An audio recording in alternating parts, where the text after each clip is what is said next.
Welcome back. Start करना है class 12th chapter number 7 alternate current. Guys maximum marks का आने वाला चैप्टर है, सारे टॉपिक इंपॉर्टेंट हैं और इस ईयर के सिलेबस में कुछ टॉपिक्स इस चैप्टर से हटाए भी गए हैं। ठीक है, लाइक पावर फैक्टर को हटाया गया है इससे। ओके गाइज, तो स्टार्ट करना है। स्टार्ट करने से पहले चैनल को अभी सब्सक्राइब करिए ताकि आपको सीएससी के लेटेस्ट वीडियोस और नोटिफिकेशन मिलते रहें। अल्टरनेट करंट 8 to 10 मार्क्स यहाँ से पुटअप होंगे आपको। तो गाइज 70 में से 10 मार्क्स एक चैप्टर से मिल रहे हैं, तो तैयारी अच्छे से करनी पड़ेगी, सारे टॉपिक ध्यान से पढ़ने पड़ेंगे। चैप्टर बहुत सिंपल है, बस एक कंडीशन है कि यहाँ पे सारी चेन है। आपको अगर फर्स्ट टॉपिक नहीं आता तो सेकंड नहीं आएगा, सेकंड नहीं आता तो थर्ड नहीं आएगा। मीन्स एक पूरी चेन है, सारे टॉपिक्स आप पढ़िएगा, ऑटोमेटिक चैप्टर आपका कंप्लीट हो जाएगा। ठीक है, तो स्टार्ट करते हैं चैप्टर को, अल्टरनेट करंट को। और पहला टॉपिक यहाँ पे आता है मेजरमेंट ऑफ अल्टरनेट करंट। इससे पहले गाइज हमारा अल्टरनेट करंट होता क्या है? तो गाइज जो एसी होता है हमारा, उसका मतलब होता है that current which flow in reversible direction. एक करंट जो रिवर्सिबल डायरेक्शन में मूव करता है, that is the alternate current. इसके अलावा वेरियस टाइप्स हम इलेक्ट्रिसिटी में पढ़ चुके हैं पीछे। वहाँ पे देखा था कि भाई जो करंट है हमारा बहुत सारे टाइप्स का था, जिसमें हमारा स्टेडी करंट था, मीन्स डीसी करंट था, डीसी था। तो गाइज डीसी क्या होता है? That current which flow in the single direction, it's called the DC. और जस्ट अपोजिट जो एसी होता है हमारा, that current which flow in reversible direction. तो गाइज उसी रिवर्सिबल डायरेक्शन में मूव होने वाले करंट को हमें यहाँ मेजर करना है फर्स्ट टॉपिक में। तो फर्स्ट टॉपिक हमारा गाइज है measurement of alternate current. Let's watch measurement of alternate current AC. AC को मेजर करना है। तो गाइस जैसे ही मेजर करने का नाम आया तो तुरंत दिमाग में ये आया कि आई को मेजर करना है। मीन्स आई का फॉर्मूला क्या होता है? भाई किसी चीज़ को मेजर किससे करते हैं? किसी फॉर्मूले से मेजर करते हैं। तुरंत दिमाग में आया कि मेजरमेंट कैसे करेंगे। तो फॉर्मूला था I equal to Q upon T, बहुत पहले से पढ़ते चले आ रहे हैं हम लोग। तो I equal to Q upon T से इस करंट को मेजर करने को ट्राई किया गया। और जब किसी फॉर्मूले से हम ट्राई कर रहे थे तो उस फॉर्मूले का नाम, उस मेथड का नाम देते हैं कंपोनेंट मेथड। ठीक है, तो measurement of alternate current by component method. तो फर्स्ट क्या हुआ? Component method. अब कंपोनेंट मेथड क्या है? कंपोनेंट मेथड का मतलब हमने भाई use I equal to Q upon T. Means अगर हमें किसी पर्टिकुलर बॉडी से चार्ज फ्लो हो रहा है और मूव कर रहा है, उस चार्ज को इन टाइम में मालूम पड़ जाए तो हमारा आई निकल के आ जाएगा यहाँ से। Means I equal to Q upon T होता है। अगर हमारा जो करंट फ्लो हो रहा है वो कितना चार्ज, उसको नापना है तो क्या करना पड़ेगा? चार्ज यूनिट टाइम से निकाल लीजिए, फाइंड हो जाएगा। बट गाइस एक क्वेरी यहाँ पे आई, because we are talking about the AC. और गाइस जो एसी हमारा होता है वो किस तरीके से आता है? रिवर्सिबल डायरेक्शन में। या जैसे मान लीजिए लास्ट टाइम हमने ईएमआई वाले में कॉइल पढ़ा था, या दूसरी भाषा में जनरेटर को पढ़ा था। तो वहाँ पर देखा था जब ये कॉइल घूमती है हमारे पास, तो घूमने वाले केस में क्या होता है? घूमने वाले केस में जब ये कॉइल इस मैग्नेटिक फील्ड में रोटेट करेगी तो क्या होगा जाके उस केस में बच्चों, जो करंट हमारा इससे बनेगा वो करंट किस तरफ से बनेगा? जैसे मान लीजिए यहाँ पे पहले ब्रश B1 है और यहाँ पे ब्रश B2 है मान लीजिए। अब गाइस यहाँ से जो करंट बनेगा वो क्या है? यहाँ पे इलेक्ट्रॉन वाइब्रेट कर रहा है, यहाँ पे वाइब्रेट कर रहा है, यहाँ पे वाइब्रेट कर रहा है, यहाँ पे वाइब्रेट कर रहा है, यहाँ पे वाइब्रेट कर रहा है। मीन्स यहाँ तो रिवर्सिबल डायरेक्शन है। और जब बहुत तेज से हमारी कॉइल घूमेगी तो जो बनने वाला अल्टरनेट करंट हमारा होगा जाके वो बहुत तेज से इलेक्ट्रॉन वाइब्रेट करेगा। फ्रिक्वेंसी बहुत हायर रहेगी इसकी, 50 हर्ट्ज रहेगी। मीन्स 50 वाइब्रेशन पर सेकेंड रहेंगे यहाँ पे। तो गाइस अगर हमें निकालना है कि I equal to Q upon T, हम ये चाहते हैं, मान लीजिए मैंने यहाँ पे एक विंडो लगाई, बोले यार यहाँ से कितना चार्ज पास हो रहा है उसको नाप लेंगे, करंट हमारा आ जाएगा। लेकिन अल्टरनेट वाले करंट वाले केस में क्या होता है? चार्ज तो हमारा पास ही नहीं हो रहा है। यहाँ पे जो करंट हमारा जा रहा है वो क्या है? वो वहीं पे वाइब्रेट कर रहा है, रिवर्सिबल डायरेक्शन मूव कर रहा है लगातार, वो आगे मूव कर ही नहीं जा रहा। तो यहाँ से करंट जब हमारा चार्ज पास नहीं होगा, या यहाँ पे नापेंगे या कहीं और मेजर करेंगे, जब वहाँ से चार्ज पास ही नहीं होगा हमारा, तो क्या होगा? तो क्या हम उसको मेजर कर पाएंगे? मीन्स जो हमारा एसी करंट है उसमें हमारा जो इलेक्ट्रॉन्स होते हैं वो वाइब्रेट करते हैं, चार्ज हमारा वहीं मूव कर रहा है, रिवर्सिबल डायरेक्शन होती है, आना मूव करना, आना मूव करना। तो यहाँ से कोई करंट चार्ज पास ही नहीं होगा। और जब चार्ज पास नहीं होगा तो I equal to Q upon T हम अप्लाई नहीं कर पाएंगे।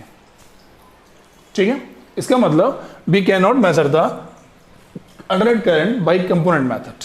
क्यों नहीं कर पाएंगे? क्योंकि चार्ज हमारा यहाँ से पास नहीं हो रहा है, केवल यहाँ से वाइब्रेट कर रहा है और कुछ नहीं।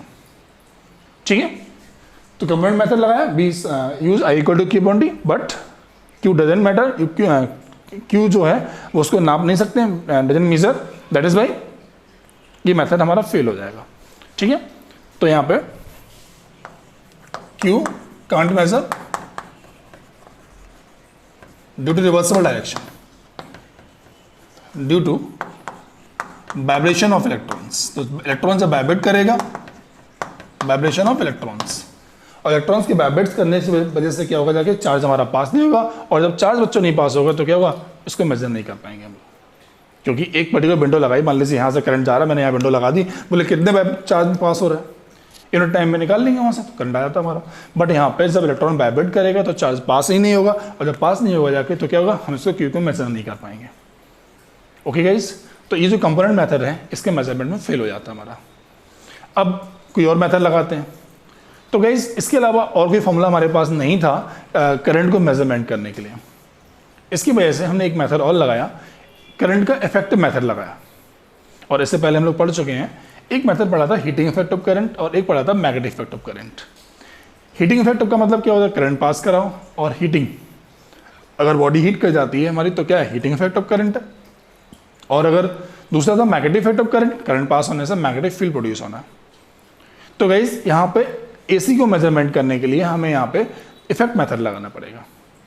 और इफेक्ट मेथड में क्या रहेगा, इफेक्ट मेथड में एग्जांपल लेते हैं। मान लीजिए हमारे पास कोई वाटर है, ये वाटर फिलअप है, ठीक है। एक चीज और, ये जो I equal to Q upon T है वो किसके लिए एप्लीकेबल होगा? अगर एसी के लिए एप्लीकेबल नहीं है, इससे हम एसी करंट नहीं निकाल सकते, किसके लिए हो? तो it is applicable for DC, ये केवल डीसी के लिए एप्लीकेबल है। डीसी के लिए एप्लीकेबल क्यों होता है? क्योंकि उसका जो ग्राफ बन के आता है हमारा, वो कैसे बन के आता है, स्ट्रेट लाइन बन के आता है। मीन्स अगर हमें मान लो जो करंट हमारा फ्लो लगातार फ्लो होकर रह जाएगा, लगातार फ्लो हो जाएगा तो क्या होगा, वो चार्ज हमारा यूनिट टाइम में पास होगा, और चार्ज अगर यूनिट टाइम में पास होगा तो इसका मेथड हम लोग कर सकते हैं। इसका मतलब बच्चों याद कर लीजिएगा कि I equal to Q upon T is only applicable for the measurement of DC, not for the AC. Okay, अब हम लोग यूज करने जा रहे हैं इफेक्ट मेथड को। इफेक्ट मेथड का मतलब क्या है?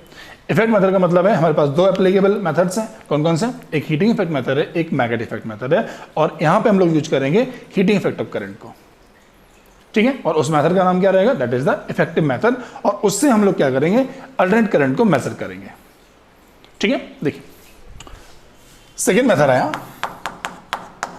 इफेक्ट मेथड, और इफेक्ट मेथड में कौन सा method? Heating effect of current. कैसे? मैं एग्जांपल देता हूं आपको। तरीका हमारे पास ये है कि जो I equal to Q upon से टी से डीसी नाप सकते हैं, और उस डीसी की वैल्यू से एसी नापना है। कैसे? देखिए मान लीजिए हमारे पास वाटर है, और वाटर को मान लीजिए बॉईल करना है। तो सभी को मालूम है जब इस पूरे होल वाटर का टेम्परेचर 100 डिग्री सेल्सियस हो जाएगा तो ये वाटर क्या हो जाएगा? It becomes boil. वाटर को बॉयल करने टेम्परेचर कितना होता है? Minimum, that is 100 degree Celsius. इस कंप्लीट वाटर को बॉयल करने के लिए इसको 100 करना पड़ेगा, या एक पर्टिकुलर टेम्परेचर पे लेके आना पड़ेगा। अब गाइस ये काम कोई भी कर सकता है। आप चाहो तो इसको डायरेक्ट से मान लो बर्तन में रखा और नीचे आग जला दी हमने, वाटर बॉयल होगा। सनलाइट में प्लेस कर दिया, टाइम ज़्यादा लगेगा, but may be increase the temperature increase करेगा, तो वहाँ पे भी गर्म पानी गर्म होगा। और गाइस इसके अलावा वाटर को हमने क्या किया, मशीन ली और उसको करंट लगा दिया। पानी गर्म करने वाली मशीन आती है, तो उसमें क्या करंट ही तो पास होता है हमारे पास, तो उसमें हमने करंट पास करा दिया। तो कोई भी केस लगाया, हर केस में हमारा बॉयल हुआ वाटर। अब हमारे पास पानी को बॉयल करना, टेम्परेचर 100 करना है, काम तो एक ही करना है। अब ये काम किसी से भी करवा लें, इससे कोई फर्क नहीं पड़ता कि हमने जो पास कराया है करंट वो कौन सा, एसी है या डीसी है। आप डीसी को लगा देंगे, बैटरी से जाके लगा देंगे, टाइम ज़्यादा लगेगा, लेकिन पानी को कितना बॉयल करना है, 100 डिग्री सेल्सियस। एसी को लगा दिया, थोड़ा टाइम कम लगेगा, बट काम तो नहीं करना है। मीन्स जो बर्डन बाई एसी होगा जाके वो किसके बराबर होगा, बर्डन बाई डीसी के होगा जाके। मीन्स यहाँ डीसी का वर्क और एसी का वर्क कैसा है भाई, काम दोनों को 100 डिग्री सेल्सियस पे ही करना है, तो दोनों का वर्क कैसा है, इक्वल होगा। पानी ये भी बॉयल कर लेगा डीसी वाला, पानी एसी भी बॉयल कर देगा। अगर पानी हमारे दोनों बॉयल कर देंगे तो दोनों का वर्क सेम होगा जाके, इसका मतलब। तो इसका मतलब हम लोग क्या करेंगे, यहाँ पे लगाते हैं इफेक्ट मेथड, और इफेक्ट मेथड में क्या करें, इफेक्ट मेथड से करंट को मेजरमेंट करेंगे। कौन सा वाला, डीसी का। मतलब हम डीसी से एक वर्क कराएंगे और वो वर्क हमारा एसी के बराबर होगा, और बाद में एसी वाले डीसी वाले करंट को नाप लेंगे और इसी करंट को हम इसके बराबर कर देंगे। ठीक है, इस तरीके से हम लोग एसी को यहाँ पर मेजरमेंट कर सकते हैं, इस मेथड से मेजरमेंट नहीं कर पाएंगे। ओके, फिर से देख लीजिए, we are using here the effective method, means we are using heating effect of current in this case for measurement of alternating current. Now work done by DC equal to the work done by AC. Same work we are providing for the AC and DC. ठीक है, अब work जब दोनों का बराबर होगा जाके तो देन आफ्टर दैट दोनों का वर्क बराबर करेंगे और वर्क में करंट DC का मेजरमेंट कर लेंगे और वही करंट हमारा किसका होगा, that becomes the equal to the alternate current. ठीक है, तो गाइस सबसे पहले in effect method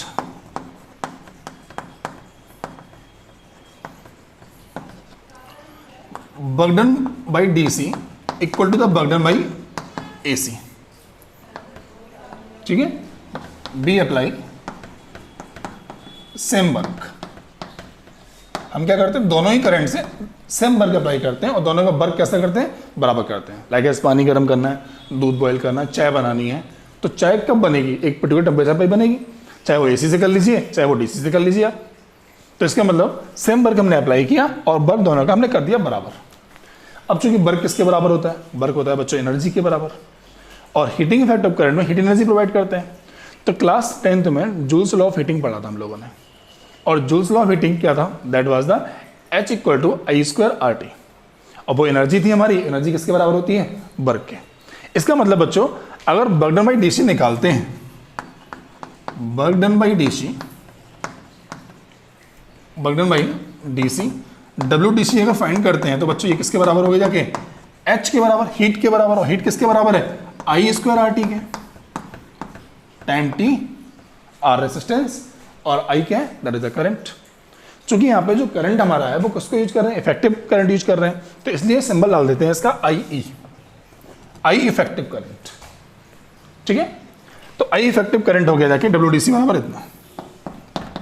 अब क्या करना है बच्चों, अब निकालना है work done by AC, AC कितना वर्क करेगा। तो गाइस यहाँ पे देखिए, इस जगह पे ये जो ग्राफ है हमारे पास AC का, उसको दोबारा देखते हैं। यहाँ पे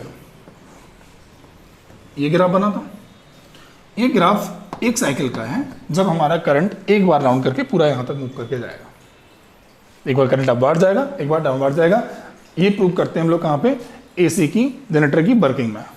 ठीक है, तो ये ग्राफ हमारा दैट इज AC। और गाइज ये जो होता है क्या होता है, that is the maximum value of EMF, voltage कितना मैक्सिमम है, EMF कितना मैक्सिमम है, और उसको लिखते हैं E0 से। याद कर लीजिएगा, E0 I0 जहाँ भी लिखा होगा, अब आपको इस चैप्टर में वो मैक्सिमम वैल्यू का सिंबल होगा जाके। E लिख दिया तो EMF हो गया जाके, E0 लिख दिया that is the maximum value of EMF, I लिखा तो करंट होगा जाके, और I0 लिखेंगे तो क्या होगा, that becomes the maximum value of current I0। ठीक है, तो I0 अगर I के आगे नोट लगा देते हैं, 0 लगा देते हैं, that is the maximum value. ठीक है, तो हमने क्या किया, कुछ वोल्टेज हमारे यहाँ पे E, और ये ग्राफ E के लिए बनाया गया है, टाइम T के लिए। अब गाइस होता क्या है, यहाँ पर ये जो मैक्सिमम होता है, यहाँ एंगल होता है π/2, लास्ट चैप्टर बनाया था पाई, यहाँ पे एंगल हो जाएगा हमारा कितना, 3π/2, और यहाँ पे हो जाएगा 2π360। कैसे, ये वाले ग्राफ से। ये लास्ट चैप्टर के क्लास चैप्टर नंबर 6 जो EMI है उसका लास्ट टॉपिक है ये। ठीक है, वहाँ पे इस ग्राफ को हमने डेवलप किया था, किसका, टाइम और EMF का ग्राफ। और यहाँ से इक्वेशन निकल के आई थी हमारी, E equal to E0 sin ωt। अगर आपने नहीं स्टडी किया उस चैप्टर को कोई प्रॉब्लम नहीं है, आपको समझ लीजिए कि E की इक्वेशन होती है E equal to E0 sin ωt, और ये AC का ग्राफ होता है। ठीक है, इस ग्राफ को हम यहाँ पे बना सकते हैं। ये 0 टाइम हमारा ये वाला यहाँ पे, यहाँ चलेंगे मैक्सिमम 90, तो इस जगह चले कितना हुआ मैक्सिमम 90, तो यहाँ पे E0, यहाँ पे एंगल कितना हो जाएगा, π/2 एंगल हो जाएगा। इस जगह पे आएंगे तो तुम्हारा एंगल कितना हो जाएगा, 90, ये वाला पाई एंगल हो गया जाके। यहाँ पे आएंगे 270 एंगल है, तो 3π/2 हो जाएगा, और यहाँ पे 2π, ये राउंड पूरा हमारा इस तरीके से हो जाता है। इस साइकिल को हमने यहाँ पे नोट कर दिया, कोई इशू नहीं है। इसके बाद बच्चों अब हमें क्या करना है, वर्क डन बाई डीसी हम निकाल चुके हैं, वर्क डन बाई AC निकालना है। AC कितना वर्क करेगा, तो फॉर्मूला तो हमारा W इक्वल टू I²RT ही होता है। लेकिन गाइस एक प्रॉब्लम है यहाँ पे, टाइम के साथ में मान लीजिए पूरा टाइम T लगा है, उस टाइम के साथ में हमारा क्या है, देखिए यहाँ पे करंट की वैल्यू कुछ और है, यहाँ पे करंट की वैल्यू कुछ और है, यहाँ पे कुछ, मतलब हर टाइम में आप देख रहे हैं करंट अलग अलग है हमारा। मीन्स अगर हम ये ग्राफ बनाते हैं टाइम के लिए, करंट के लिए और टाइम पूरे के लिए, तो इस पूरी साइकिल में इस जगह देखेंगे इतने टाइम में ये करंट हमारा, इतने टाइम में ये करंट हमारा, इतने टाइम में ये करंट हमारा, इतने, मतलब हर जगह पे आपको करंट की वैल्यू अलग मिलेगी। ठीक है, और एक चीज बच्चों, जो ग्राफ ई के लिए होता है वही ग्राफ आई के लिए होता है। तो आई और टी का graph same to the EMF और टाइम ग्राफ होता है। ठीक है, तो गाइस यहाँ पे हमें निकालना है बर्डन बाई एसी। तो हमने क्या किया, इस करंट को डिवाइड कर लिया, मतलब ये जो पूरा करंट यहाँ पे I1 वैल्यू है, यहाँ पे I2 वैल्यू है, यहाँ पे I3 वैल्यू है, I4, I5, I9 पूरा हुआ जाके हमारे पास। और टाइम को डिवाइड कर लिया इक्वल इक्वल पार्ट्स में, डेल्टा टी। डेल्टा क्या होता है, स्मॉल सिंबल होता है, आप dt प्लेस कर लो या डेल्टा प्लेस कर लो। ठीक है, तो बर्डन बाई एसी जो हमारा होगा जाके that is the I1 square R delta T, मतलब एक छोटे से टाइम में I1 करंट प्लस अगले टाइम में I2 स्क्वायर डेल्टा टी। ठीक है, plus dot dot dot plus IN square R delta T, that is the burden by DC AC। ठीक है, मतलब यहाँ पे AC जो करंट है टाइम के साथ हर जगह चेंज हो रहा है, तो I1, I2, I3 सबको ऐड कर दिया, यहाँ से लेके यहाँ तक पूरा हमारा क्या निकला, वर्क AC का निकल के आ जाता है। ओके, तो AC का वर्क और DC का वर्क हमें पता है पहले से कैसा करना है, इक्वल करना है। तो एक काम करते हैं, इक्वेशन ऑफ फर्स्ट और सेकंड को इक्वल कर लेते हैं। ठीक है, लेट्स वॉच।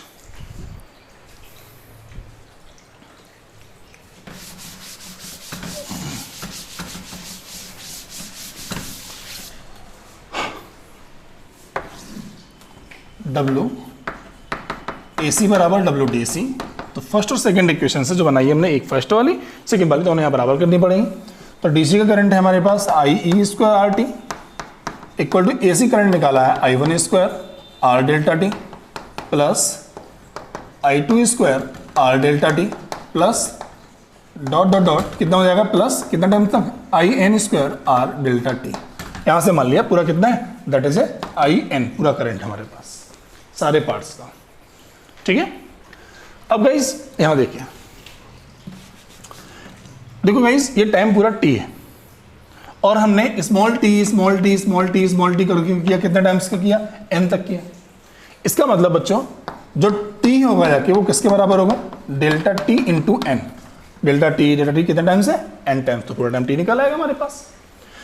ओके, इसमें कुछ कॉमन है, IE square RT equal to, इसमें देखिए R डेल्टा टी पूरे से कॉमन है दोनों से।